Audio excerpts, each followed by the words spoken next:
ముందుగా తాడిపత్రి కౌన్సిల్ కు మీరందరూ రావడము చాలా హ్యాపీగా ఫీల్ అవుతున్నాం. ఎందుకంటే ఎక్కడే లేని విధంగా మున్సిపాలిటీ ముందుకు పోవాలనే ఉద్దేశంతో కొత్త అజెండా ఎక్కడ కూడా ఏ మున్సిపాలిటీలో కూడా పెట్టిండరు. అలాంటి అజెండాను మేము పెట్టాం. మీరందరూ వచ్చి మా కౌన్సిల్ మీటింగ్ మీరందరూ అటెండ్ అయ్యి అజెండా ఈరోజు నేను లైవ్ లో పెట్టాలనే ఉద్దేశంతోనే నా కోరిక. అలానే నా బస్సు ఉంది. నేను లాస్ట్ టైం డిటిసి గారికి ఎస్పీ గారికి ఇచ్చా. ఏమే దాడి మీద ఎలాంటి జవాబు లేదో ఆ రోజు నేను ఏం చెప్పినా, అయ్యా ఇన్ని రోజులు టైం ఇస్తున్నాను, ఇన్ని రోజులు నేను టైం ఇస్తున్నాను, లేని పక్షంలో డిటిసి ఆఫీస్ ముందర ఎస్పీ ఆఫీస్ ముందర బైఠాయిస్తా అని చెప్పాను. నేను బుధవారం మా జనంతో అనంతపూర్ లో 1 టౌన్ పోలీస్ స్టేషన్ ఉంటారు. అక్కడ నేను ఒక కంప్లైంట్ చేయాలనుకుంటున్నా. ఏమే అంతకుముందు కమిషనర్ గారు సీతారామాంజల్ గారి మీద, మా డిటిసి ప్రసాదరావు మీద మరియు ట్రాన్స్పోర్ట్ మినిస్టర్ పేర్ని నాని మీద, మా ఎమ్మెల్యే ఆయన ఇద్దరు కుమారుల మీద కంప్లైంట్ చేస్తున్నా. అది రిజిస్టర్ చేసేంత వరకు అక్కడే బైఠాయిస్తా. ఎందుకంటే కొత్తగా వచ్చారు ఎస్పీ గారు, నేను ఆయనకు ప్రాబ్లం క్రియేట్ చేయదలుచుకోలే. అవినో ఇక్కడ గలాట్ అయినప్పుడు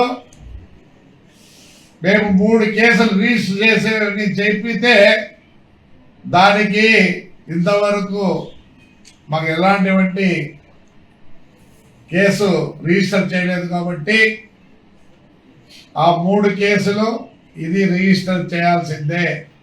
చేసేంత వరకు ఆ స్టేషన్ నుంచి పోము. మాకు న్యాయం జరగాల. ఒకప్పుడు నా శిష్యుడు కొట్టి రవీంద్రారెడ్డి గారు ఏమి చేయని శిక్షకు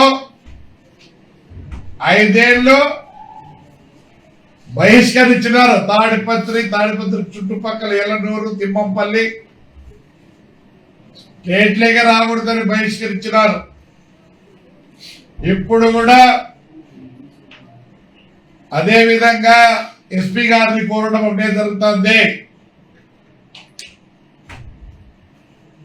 ఏమని ఎస్పీ గారు కొత్తగా వచ్చారు, మేము చెప్పింది కొద్దిగా ఆలోచించి, ఎందుకంటే ఇవన్నీ తెలియదు పెద్ద ఆయనకు, మా కోరిక మీరు ఎంక్వైరీ చేయవలను. మా మీద ఎంత హరాస్మెంట్ చేసినారు ఏమి అని.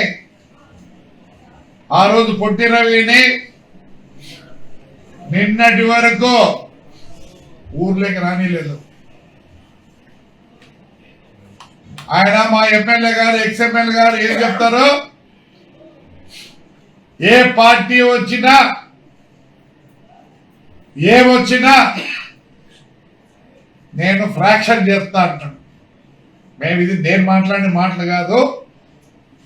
తెప్పించుకోండి, వీడియోలు తెప్పించుకోండి, అన్ని తెప్పించుకోండి త్రూ ఇంటెలిజెన్స్. మాకు ప్రాణహాని ఉంది.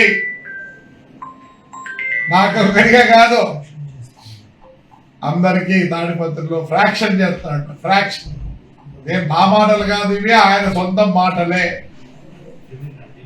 ఆయన్ని బహిష్కరించాల్సిందే. బహిష్కరించకపోతే ఆయన ఏం చేస్తాడు? పార్టీ చేస్తాడు. అప్పుడు ముందు చుట్టూ ఎవరున్నారు? గన్మెన్ ఉన్నారు. వాడి జీవితమే గన్మెన్ జీవితం. 2+2 ఇస్తే నలుగురు ఉండాలి ఆడ, అది ఆయన ఇష్టం. ఎక్కడికి పోయినా ముందర ఎస్కాట్ ఆయన ఇష్టం.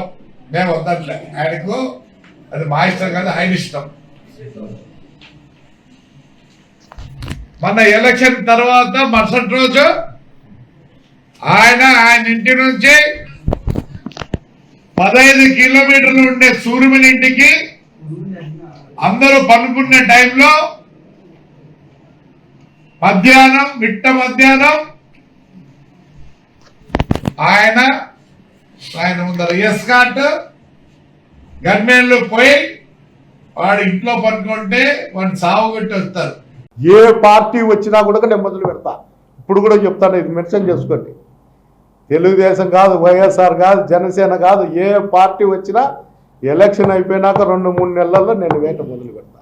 అది కూడా కనుక్కోండి. రెచ్చగొడతా అనుకునే కదా నేను ఇది చెప్తాను. ఇప్పుడు భయపడితే భయపవాడు పిరికి పొందా, భయపడకుండా ఎదుర్కొన్నవాడే ధైర్యవంతుడు. అదే అతని విజ్ఞతకి వదిలిపెడతా. భయపడుకోకుండా ఎదుర్కొంటాడో భయపడి ఊరుకుంటాడో అది. నేనేం మా గవర్నమెంట్ వచ్చానే నేను ఎదుర్కొంటా చెప్పడం లేదు కదా. ఏ గవర్నమెంట్ వచ్చినా 4 నెలల తర్వాత నేను మొదలు పెడతా. చేతనైతే ఎదుర్కో అని చెప్తాడా, అది నేను చెప్తాను. నేనేం మా గవర్నమెంట్ వచ్చానే మేము వీరులు సూర్యులు అని చెప్పడం. అతను కూడా కనుక్కుంటా అనొచ్చు, వాళ్ళ గవర్నమెంట్ ఉంది కాబట్టి వీడు మాట్లాడతాడని. నేను ఖచ్చితంగా ఏ మాట మాట్లాడినా దానికి కట్టుబడి ఉంటా. నేను దాంట్లో ఎలాంటి పరిస్థితుల్లో కట్టుబడుకోని ఉన్నాను. నేను ఒక రైతు బిడ్డను కాబట్టి నాకు నీతి నిజాయితీ తెలుసు కాబట్టి పంటలో పురుగు పడితే ఏ విధంగా తీసేయాలో, రాజకీయాల్లో కూడా భ్రష్టు పడితే ఏ విధంగా తీసేయాలో నాకు బాగా తెలుసు. అందుకనే నేను ఈ వర్డ్ కూడా వాడిండేది, లేకపోతే వాడను. నేను రైతు బిడ్డను కాబట్టి క్రిమికీటకాలు పొలంలో ఏ విధంగా ఉంటే తీసేయాలనో, రాజకీయాల్లో కూడా ఏ విధంగా ఇట్లా అడ్డదారిలో వచ్చి నానాకు భ్రష్టు పట్టించి అందరినీ రెచ్చగొట్టి ఎంతోమంది ప్రజలను ఇబ్బంది పెడితే చూస్తూ ఊరుకుండేకి నేనేం కాదు.